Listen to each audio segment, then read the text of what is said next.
bonsoir. Ce soir, c'est Mamé qui raconte. Une histoire au clair de la lune. Allez, oust! Maman Castor essayait d'être ferme, mais elle avait envie de pleurer.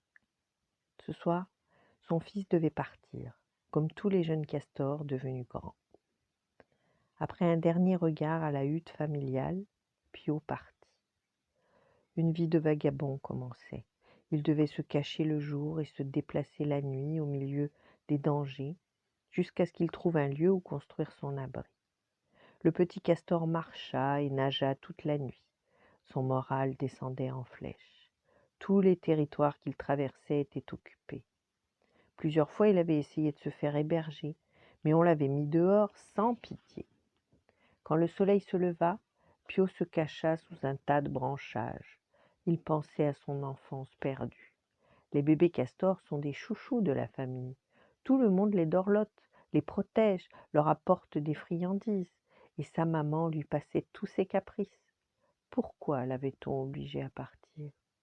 Le soir venu, il sortit prudemment de sa cachette et reprit son chemin. Il se sentait faible et fatigué, il n'avait presque rien mangé depuis qu'il était parti. Où étaient les délicieuses feuilles de tremble ou de peuplier dont il se régalait avec ses frères et sœurs?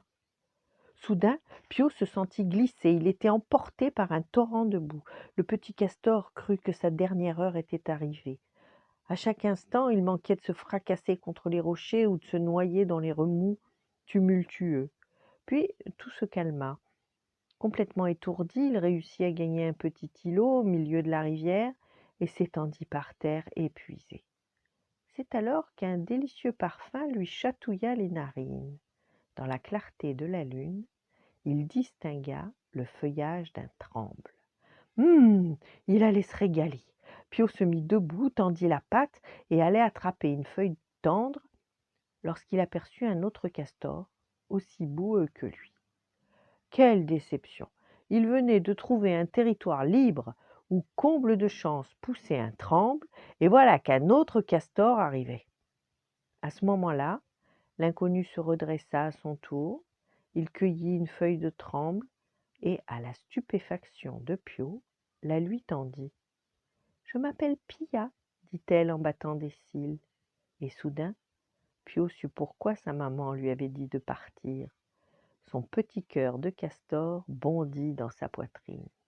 Il était amoureux. Voilà.